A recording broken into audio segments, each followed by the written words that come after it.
Alrighty, good morning, everyone. Just a quick little bit of housekeeping before we get started this morning and people start coming in. I don't know if anybody's been able to check the video that I posted of last week's lecture. Has anybody just played that, even if it's just for a second, just to make sure it's working, or not yet? I watched it. Go you. Thank you. Okay. And it played okay? It played all right? Yes. All right, thanks. Appreciate it. Okay, it is 11:01, so let's get started. Great to see all of you, those of you who I can see. Today we are going to spend really the second lecture kind of framing, setting the scene, and continuing to talk a little bit about some of these big broader concepts, these themes, if you like, that will come back or that I will weave through this course as we get to go through it. So I've titled this Stewardship, Ethics, and Science, and we talked just a little bit about this last week. So let me start with a question. I'm going to try as best I can, everybody, to start the lectures with a question, right? We can talk about it. I can get your sense as to what you think. But if nothing else, just to get you sort of loosened up and ready to use your gray matter as we go through this morning. So the question is, how do we achieve a balance between human values and interests and our obligations and responsibilities to nature, if indeed we have obligations and responsibilities to nature? Now, I think it's probably pretty obvious, you know, my feelings on this. I do.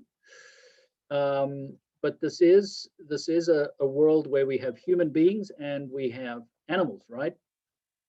Sorry, I'm getting a question here. Your volume is really low. Is my volume low to everybody? I see your message, Charlotte. No. No. Seems okay. Okay, thanks. Charlotte, turn your volume up, I think. Okay, so, okay, thanks. Yeah, no, volume's good. Thanks, appreciate that. All right. So yeah, you know, we have almost 8 billion people on the planet. We have some, I think, obligation to make sure those people are fed, some basic human rights. How do we balance that, right? How do we balance that and look at the natural world? You know, I think it's fair to say that for the longest time, we built fences to keep animals out, right? And now we build fences to keep them in. And that's changing the dynamic of human-animal relationships. We tend to either go to national parks, to zoos, to game reserves, whatever, to be able to observe the world's species, at least the world's ones that are threatened or protected. Whereas, as I say before, you know, this was their planet, and we came along and have certainly disrupted things along the way. Okay. Another question, just to get you thinking. You know, what should we protect when it comes to managing and conserving wildlife? So, as you know, I was born and raised in South Africa, and I grew up around an extraordinary diversity of animals. And even though, you know, I run a rhino conservation program here at TCU, I confess that these are my favorite, right? Elephants are magnificent creatures, not just because of their size, there's just something absolutely intrinsically fantastic about these animals, right? But there's also a very large human-elephant conflict around the world, both in Africa and in Asia, where elephants, to many people, are seen as an annoyance. They come through the villages, they trash their crops, they threaten human lives. And so there is this human-animal conflict. How do we manage that, right? Who gets to decide where we're going to put our conservation dollars? Because as we will talk a little later on in this course, everyone, when we get to the biodiversity section, there's not enough money to go around, or at least I should say there's not nearly enough money being spent on global conservation, right? We can mail checks in a stimulus package for $700 billion or maybe $1.9 trillion. But I'll show you the amount of money that is spent globally on conservation is minuscule. It's a fraction of something like a stimulus package, okay? And that's just not, that's difficult. That's not good enough, right? There is no single answer. And I've highlighted here these words in red. So we've got competing values, and I'm going to talk about values today, and different prioritizations of those values. What is important to, you know, each one of you? Okay, so I see a comment from Hallie that you love elephants. That's awesome. And Hallie, I assume that if you had, you know, unlimited wealth, you would probably want to put some money into elephant conservation, right? Other people may not feel the same way, right? So there are competing values. We have different priorities. And those create some dilemmas, right? They create some ethical dilemmas on how to spend our money. So that's just as kind of to set the scene.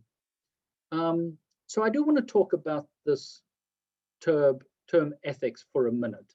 And let me just turn to the mission statement of the university. I always like to, in my classes, especially this one, is to link the mission statement of TCU to what we're doing, right? Back in the late 1990s, early 2000s, 2001 and 2002,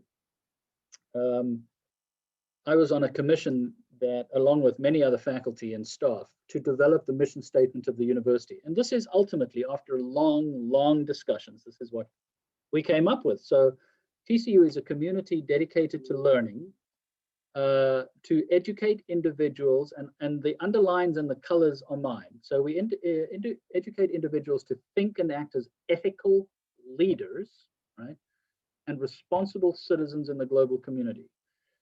So I have to be honest with you all, when I saw this finally come out, I thought, well, how cool, this has been written for the environmental program at TCU, because we interact with the natural world on a day-to-day basis, right? We vote with our wallets every single day on how we drive, what we buy, all that stuff that goes into creating our footprint on the planet, right? But that is what the mission of TCU is. So when you walk across that stage at the end of 4 or 5 or maybe longer years, we hope to have instilled this in you, right? This notion of ethical leadership and responsible citizenship, right? But what constitutes an informed and responsible decision with regard to our planet, right? Who decides, okay, that this is responsible behavior and this isn't responsible behavior? So that's a difficult one to answer. So there is a field in environmental sciences called environmental ethics, okay, and it's developed out of philosophy. And if any of you are interested in the field of environmental ethics, UNT actually has one of the best departments in the country, just up the road here. So what is environmental ethics? So this is the discipline that studies the moral so this is, I've taken this straight out of a Stanford Proceedings of Philosophy. It's a discipline that studies the moral relationship of human beings to, and also the value and moral status of the environment and its non-human components. I mean, talk about a loaded definition, right? We've got the moral relationship. So how do I personally interact with the environment, okay? And how do I view the environment in terms of right and wrong and the status of a particular ecosystem or a particular individual species, if you know where I'm coming from. So as an example, consider this, right? So this is an open pit mine. I don't know if any of you would argue that this is the most beautiful landscape you've ever seen. I probably would argue that it isn't, right? This is an open pit mine and they're mining for coal. The question is, if we think about environmental ethics, okay, one is, does the company who's mining this have an obligation to restore the landform and surface ecology to its pre-mined condition? Okay. And 2, what is the value of that restored landscape compared to the original one? So does anybody want to tackle that first one? If you were the CEO of this mining company, Do you think you have a moral obligation to return this landform to the pre-mined? Holly, 100%. Okay. Yes. Courtney, yes. Justify it. Someone justify that. Why? Why is there a moral obligation on that company to restore that? Do you think? Because it's better to try to go back to what it was before, because if you just leave it like that, it's just the whole, it has no value, has no purpose. So Okay. if you're at least trying to go, put money towards or put resources towards building like a forest or a garden or whatever, at least you're helping the planet in some way instead of just leaving cement and dust. Okay.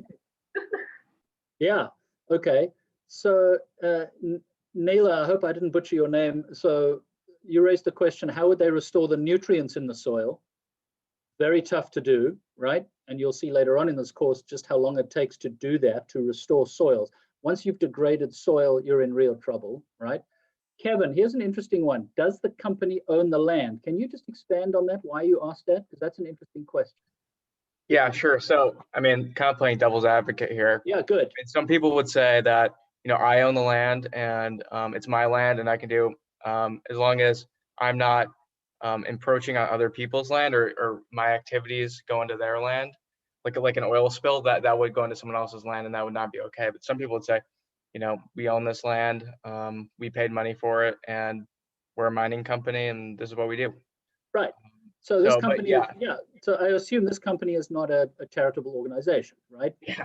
Right. They're Yeah. trying to Well, make- I don't know. Yeah. I think they do have a moral obligation, but I think some people would say, or, mining companies all around the world would say, well, this is our land. You know what I mean? Right. I don't know. So, And they would have the rights to do that, right, in inverted commas. Okay. Faith, what if the company has a moral obligation to the people their company supports? Yeah, what about putting food on the table, right? And just to jump in quick before we'll see this when we tackle coal, for example, right? The US, the world, but the US in particular is changing dramatically in terms of where we get our electricity from, okay? And so where does that leave people in West Virginia? Do we say to them, you know what? Hey, sorry guys, coal's bad, and we need to build solar plants and wind farms, okay? What about those people who have been in that industry for generations and want to put food on the table? So this is very difficult.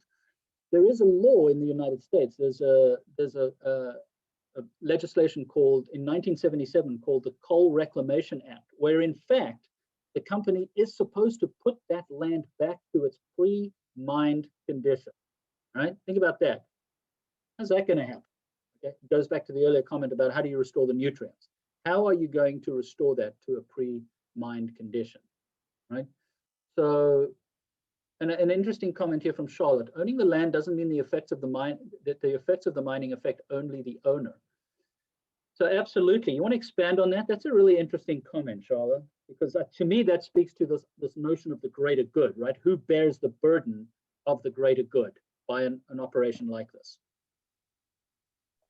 So basically, land is, I think, a common place for people. And so just because you bought land from the government or from the previous owner doesn't mean that the resources you took from the land or how you've used the land is going to affect only you. And so that's why that's the moral obligation you have, not towards the land, but towards the people who have to also deal with the effects of the land.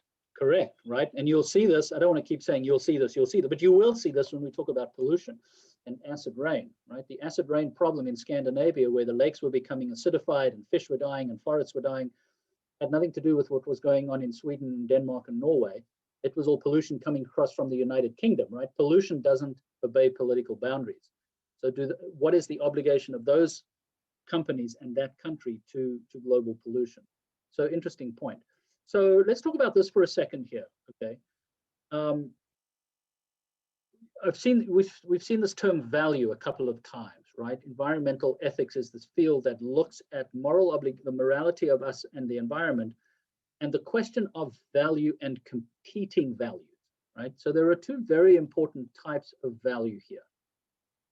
There's what we call instrumental value, okay? So this pile of cash has an instrumental value.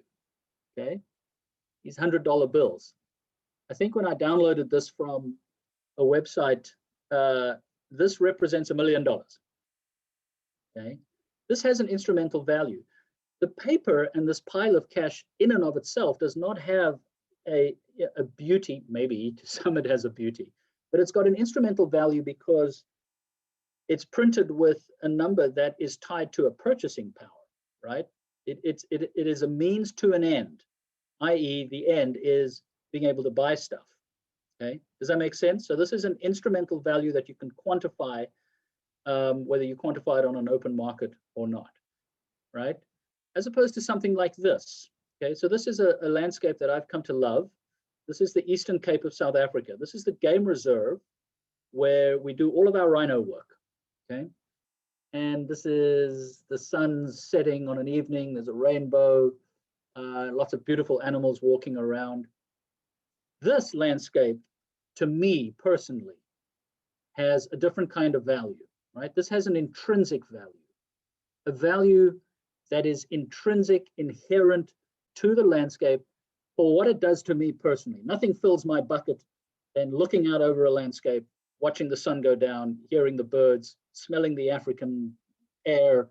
That's me personally, right? That has an intrinsic value. This is not a means to an end. It's an end in and of itself. Call that a spirituality, a whatever, however you want to define it, if that makes sense to everybody. So in the field of environmental ethics, we have these two values, right? This instrumental value and this intrinsic value, right? So take a look at this. This is another one of my favorite places. This is the Sarapiquí River in Costa Rica. Unfortunately, COVID has put pay to any of our international study abroads to Costa Rica until hopefully next year. But I always take the students here on one of our days and we sit on this riverbank and we visit this sustainable farm and have a great time. And then I ask the students as we're sitting here having lunch, how much is this river worth? How would someone answer that? If I was to ask you folks, how much do you think this river is worth, given what I've just said about instrumental and intrinsic value? Who wants to take a stab at that? How would you answer that? If I was to put this in an exam question, and you're probably thinking, what? How is this going to be an exam question? But if I was to say, how much is this river worth? How would you approach that question? Do you think? Okay, Laurel, I don't think you can put a price on it. There is no price, okay? So is it priceless? Is there any price you can attach to any aspect of this river? Well, Okay, sorry, jump on in. I just saw a comment from Keegan and I want to go back and mention that, but go ahead, who is ever chiming in.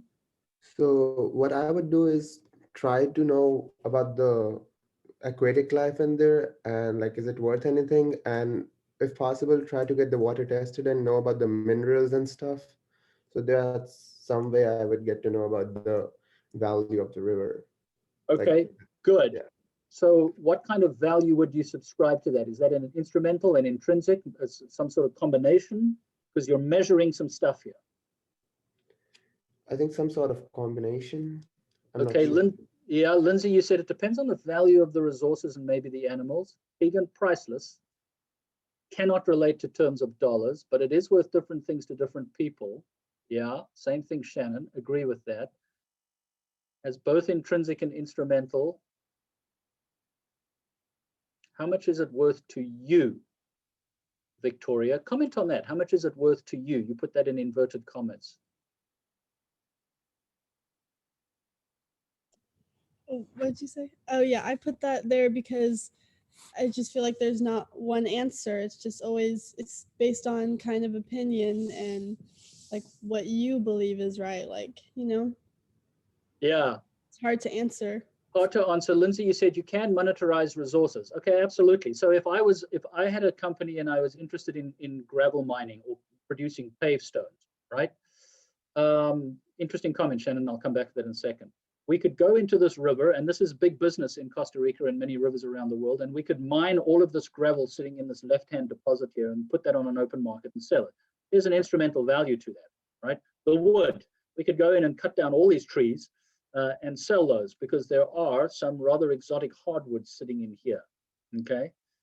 Water supply, things like that. So there are certainly instrumental values with this landscape, okay? But as Shannon, you commented, worth does not equal price.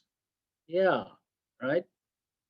So you could this particular image, you could say, let's say this particular image, you say, all right, it's worth $373,000, okay, in terms of the resources that you can monetize here. Then someone comes along and says, all right, but there's actually, and these are some friends of mine who have a whitewater rafting company. Okay, so they're providing a whitewater ecotourism. There's that, so we can factor that in. Okay, cool, that all works. Then there's the, as Faith has just typed, there's the aesthetic value. Now, how do you price that? Well, beauty's in the eye of the beholder, right? There's also a whole lot of ecosystem services that no one's paying for. Those trees are producing oxygen. The water is probably producing a sustainable runoff supply, which indeed it is to the local towns. So what I'm getting at, everybody, and thank you for those comments, that's interesting comments, is that it really is difficult, right, to put a price on nature. And is it wrong to put a price on nature, right? Now, there's a large field in the environmental sciences called environmental economics or ecological economics. And many of the environmental economists argue that we have to try and put a price on nature, because if we don't, then we won't know what's worth protecting or not, okay? Josiah makes an interesting point here. There's the question of, can we monetize nature versus should we monetize nature? Because nature has been here way before humanity. So I couldn't agree more, right? But then the flip side of that, Josiah, is if we don't find a way to quantify this and monetize nature, then how will we know what is worth protecting? So I saw a recent report that says this, that nature is worth $125 trillion per year. It's like, wait, what? How do they come up with that? Okay. In the book I write, in 1997, there was a very controversial paper published on trying to put a price on ecosystem services, goods, and everything. And the number there was $33 trillion. Okay, and it got lots of people's attention and headlines. And the author said, look, it's not that, you know, so they were trying to quantify fish stocks and soil respiration and agriculture and everything. $33 trillion a year. And they said, look, we're not trying to, it's not that nature is worth 33 trillion exactly. It could be worth 15, it could be worth 50, but this report, and I'll just reference it here so you can see it, is from the World Wildlife Fund, and they put this report out every year, okay, the Living Planet report. It's really interesting reading, and even just the summary is pretty interesting to look at. So this little diagram here is one of the early diagrams in this report, and it's the Global Living Planet Index from 1970 to 2016, right? So the 1970 is an index of 1, and then everything else is looking at the abundance of species and different populations, assessing the health of biodiversity. And so what the World Wildlife Fund is suggesting here, that the science is telling us that the environment is degrading, right? We're losing species, we're losing habitat, water quality is degrading, so on and so on and so on, okay? So can we put a price on nature? I don't know, to be honest. It's hard. I'm not a big fan of it, but I also understand that nature can be viewed in terms of the goods, services, and the ecosystem services it provides. And I'm going to build that later on when we get to talk about biodiversity in South Africa. So for example, how much does it cost to protect and save one rhino? I can come up with a number for you, right? I can tell you how much it costs to protect that rhino in a game reserve in terms of game ranges and habitat space and all of that, right? But should we do that, right? Could we put our money elsewhere in terms of the actual cost to protect a single particular species? We'll look at that a bit later on. So let me stop there and see if there are any other thoughts or comments on. Yeah, I have a quick question. Yeah, fire away, Lauren. So because everything, well, so I'm thinking in like a term, like an energy term. Okay. Because like rivers and trees and things are all like can continue to make energy forever and ever, like how do you justify that or like put a price on that when it is just like continuous? So that's this question, right? Okay. How do you price that? So you've got a river, and say you're just sitting there and you're going, okay, listen, this river's beautiful, love it, great fish, peaceful, everything. But that river could potentially be a big source of electricity if you were to dam it, right? Put a hydroelectric power station on there. And we're going to talk about that a little later on, not too later on, but we'll talk about that when we get to energy. You can put a price on that. You can come up with the construction cost of a hydropower plant and the long-term generation of revenue in terms of cents per kilowatt hour. And you could do all the math, and as a business person, you could say, okay, this is worth doing because this river will provide X, okay? So yeah, you can quantify that, but someone else could equally come along and say, so, I mean, I get that, but you can't put a price on that, right? It's priceless. And that's where I would, when I'm sitting in a South African landscape, you can't, yeah, I get it. You can price the land, you can price all of the things that go into that landscape, and people are willing to pay to come and experience that, right? And so we put a price on that. Here's an interesting comment from Kyle. There's a huge, let me go back, sorry, Nyla. Nature is also food, which is something that we put a price on every single day. Yeah, absolutely, right? We do that with water. I like to ask my grad students in an exam we give them, is water a human right or a basic commodity? Okay, we can put a price on water. Goodness knows we do it when we stop off at the 7-Eleven and a bottle of Osaka is what, $1.85?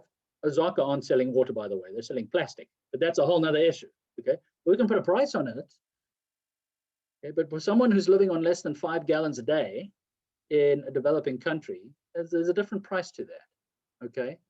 Yeah, I like that comment, totally a human right, but Nestle disagrees. Yeah, absolutely. So it's complicated. It's just very complicated, and there's no single price, there's no single number, and a lot of people think what we're looking at on this screen is just silly, right? Why would we ever say, we do know nature is worth a lot, and it provides a huge amount free, and I think it's fair to say that we are impacting it significantly, and maybe that's as far as we can go. I don't know if anybody else feels differently or wants to. If there's an economist in the audience here that can do a better job, go for it. I think that would be an interesting study, but it's a good comment, Lauren. I agree with you. Anything else, everybody? I have a question. Yeah. I read about a group in Africa that's preserving wildlife, but they're doing it by selling the wildlife to hunters for like an astronomical amount and then turning around and using that money to then go buy more land for preservation. So what are your thoughts on that? Okay, so thanks for opening up that little can of worms, Courtney. So yeah, no, that's a great. So I'm gonna bunt on that until we talk about biodiversity. Okay, because so biodiversity, I have two lectures. We're going to talk about biodiversity, and then we're going to talk about rhinos and wildlife, and I'm going to talk specifically about that, about hunting, right? I'm not trying to avoid the comment. I will say a couple of things right now before we get going. Looking at conservation in Africa, and I don't know, Courtney, have you been to Africa? Have you done any traveling there or anything? Not yet. Okay, not yet. Good, I like that. We look at conservation and so this is my opinion. I'm off on the soapbox here, just my opinion. So many people look at conservation in Africa through a Western lens, right?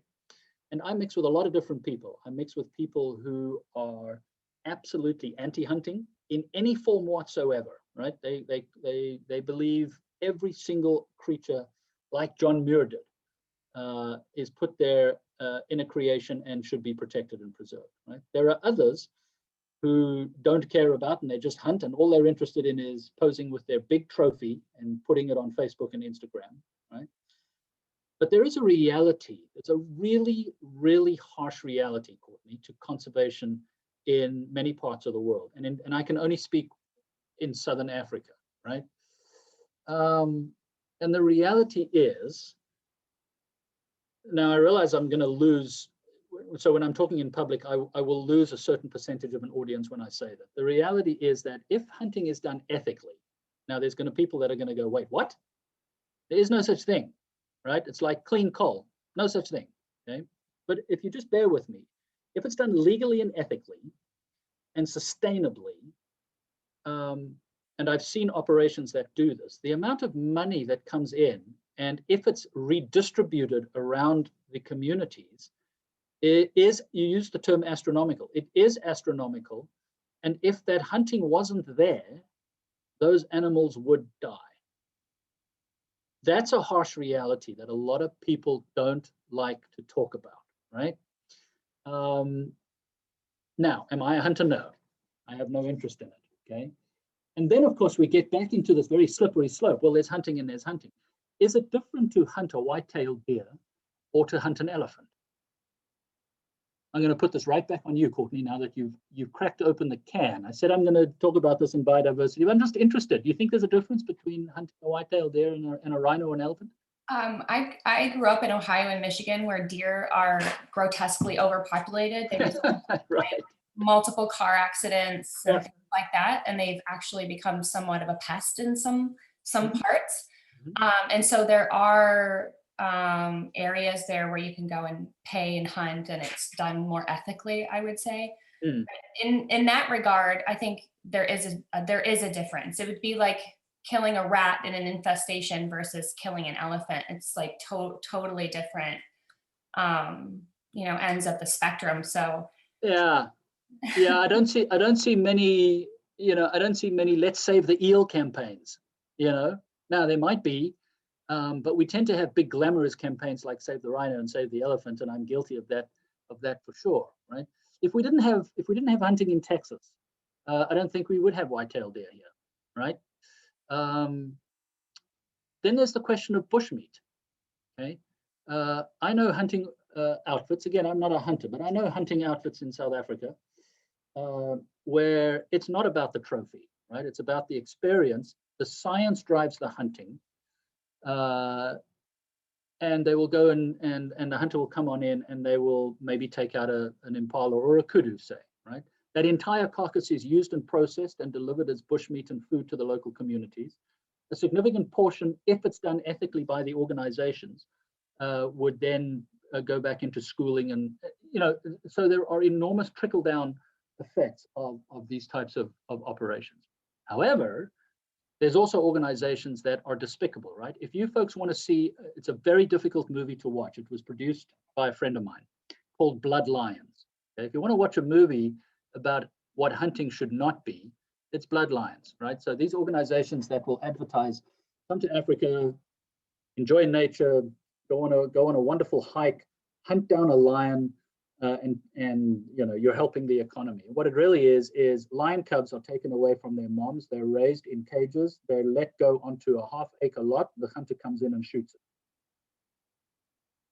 So that's not hunting. That's murder, right? In my opinion.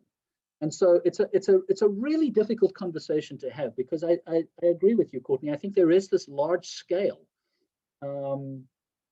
So yeah, tricky. But I'm going to talk about that when we get to rhinos. Okay. And a comment from Cade. You have to remember that when it's done properly and ethically, you're stimulating the local economies in Africa. So I agree with you. I've seen that firsthand, right? I've seen that firsthand. In an ideal world, my opinion, we would all be on photo safaris. Everything would be great. There's not enough money coming into the system, because to run a game reserve is extraordinarily expensive. Okay. So yeah, tricky. Okay. And is it different to raising cattle, chickens, etc. in America? Kyle, that's a whole nother question, right? We start getting down into this very gray, murky area. Okay. So let me move on. I'm going to come back. I see your comment, Naila, but let me move on, because I want to make sure I get the second part here this morning, and then I'll hang around for a bit and make sure I read through your comments. So my parting comment on the hunting, let me just get to this slide, is I understand this is a difficult topic for many people to talk about. Again, I think there's this bell curve for me, where you've got people at either end of the spectrum, right? Some people don't care at all. They're just about the trophy. Some people say you have to absolutely ban trophy hunting in all its forms, period. And then there's all sorts of sliding scales in between. I'll talk, I hope, honestly about my experience in Africa about conservation. And you absolutely are free to disagree or agree with me, okay? A question I just see here, how can you ensure something like that is ethical? That's a great question, Lindsay. How can you, right? How do you? How do you get, I encourage people to go when they travel to travel ethically and to stay at places that are quote unquote green, right? Well, how do you know that? Okay, someone may have 4 leaves. There's a rating system in Costa Rica for hotels from 1 to 5 leaves. 5 leaves is the most sustainable, locally sourced food, off the grid electricity, using methane to, a completely standalone. How do you know that? You've got to do your research. It's very, very hard to do that, right? So interesting comments, folks. I appreciate it. And Courtney, I appreciate the question. It's I'm open to difficult conversations, but I also don't want it to go down a dark road. So I appreciate it's a very, very difficult question. So that's a little bit about ethics and values. Let me get to the second component for this morning, and that is about science. And I will go back and read the chat, I assure you that.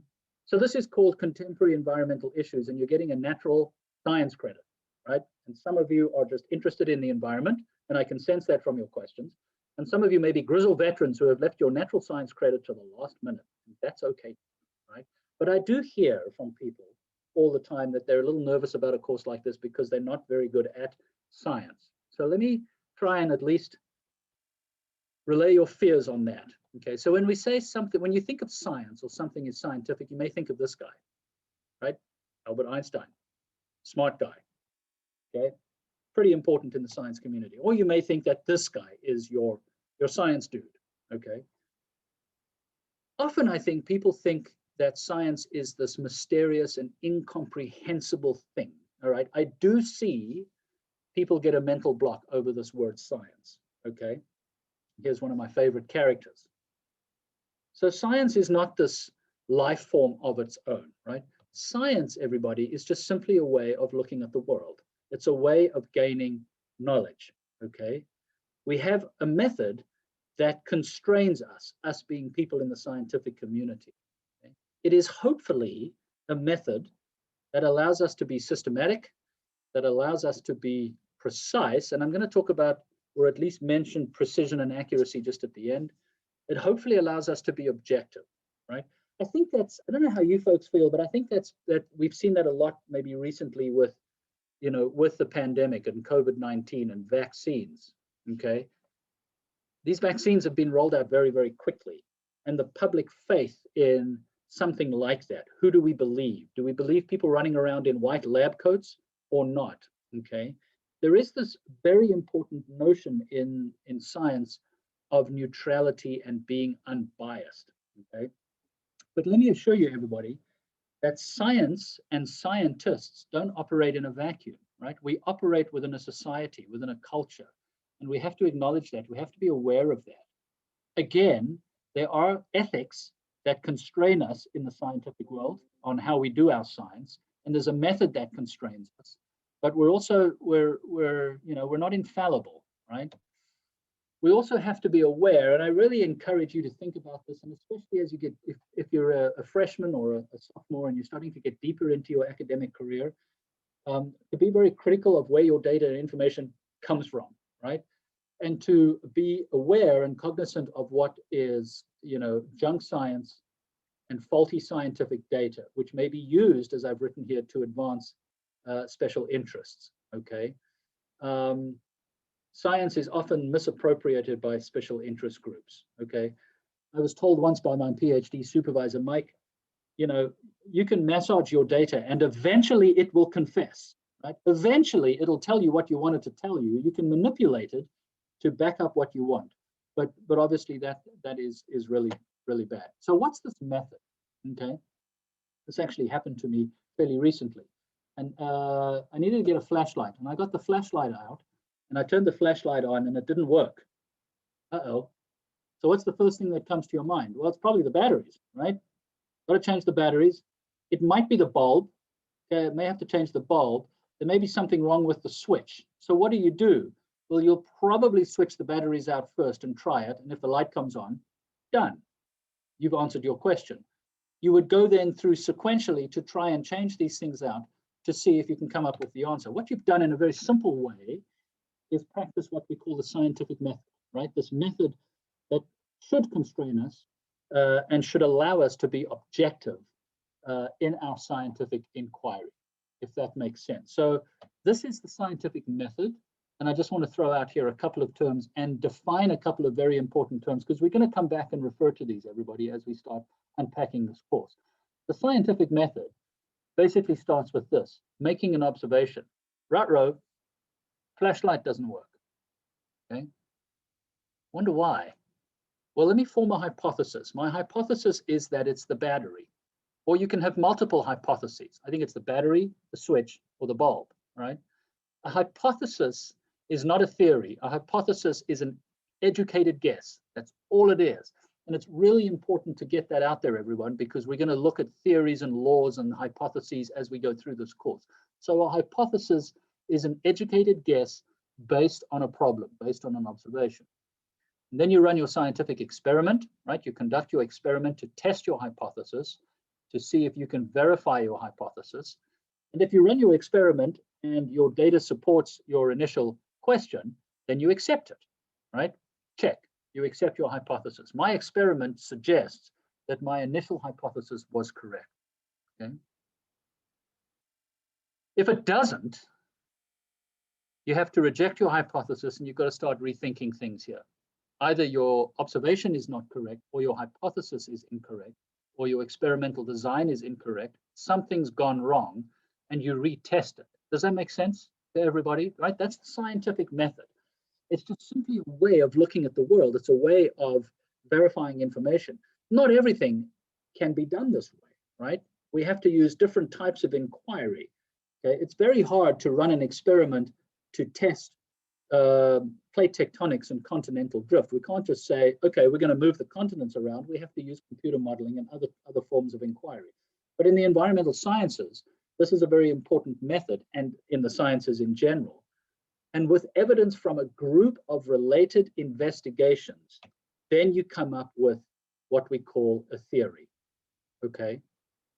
So a theory is not just an educated guess, right? A theory is one of the concepts of which we are most sure, but we can never, ever, ever say that something has been proven 100% scientifically correct.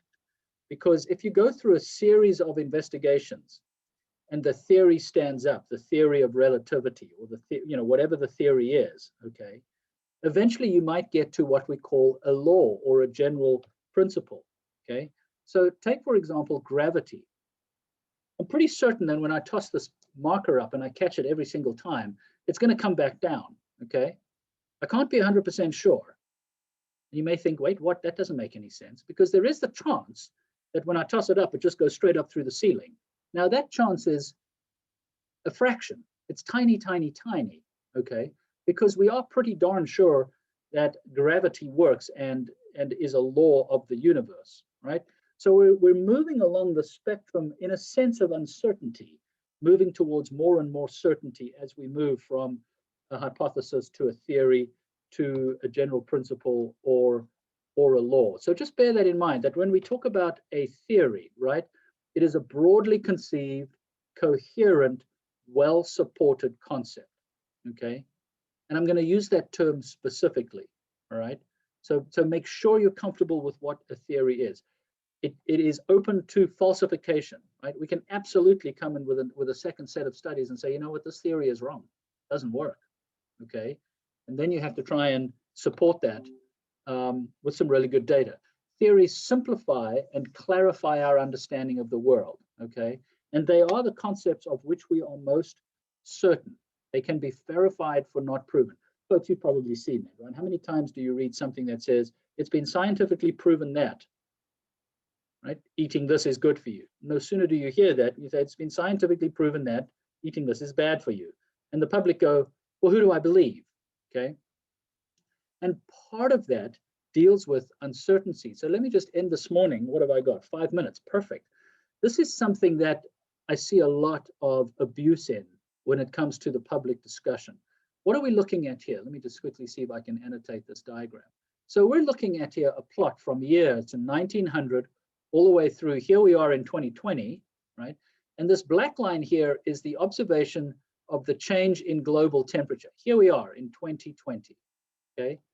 Degrees Celsius. In other words, from 1900 through to 2020, we've warmed the planet by 1.5 degrees Celsius, right? We're going to come back and examine that in a lot of detail after exam number 1.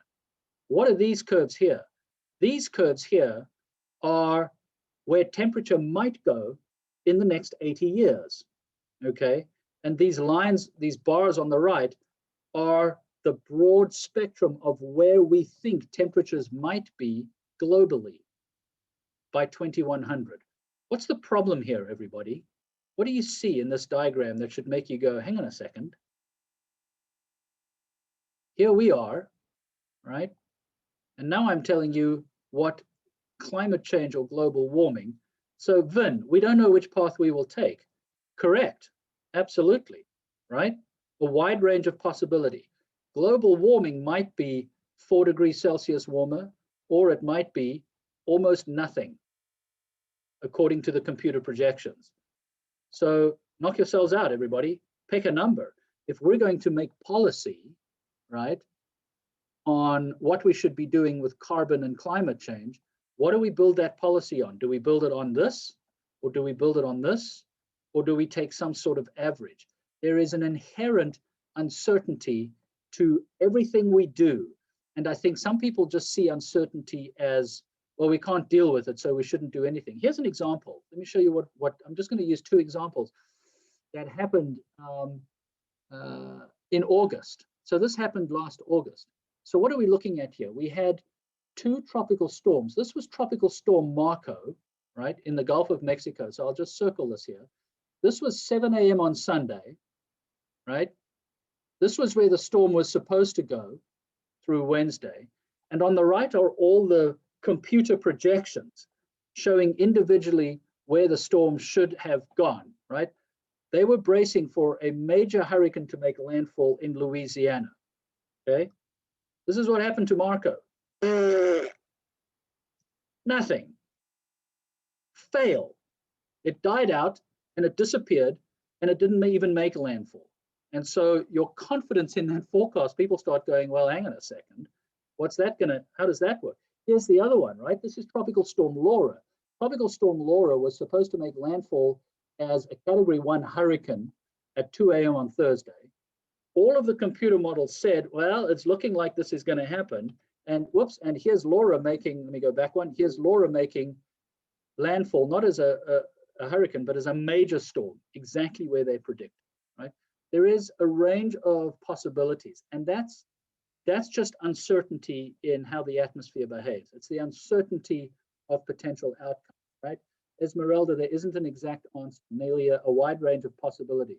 Uncertainty in science is just, it's what we deal with, right? It doesn't mean to say that we're just guessing, but scientific measurements always incorporate variability and uncertainty. And there's an acceptable level of error, right?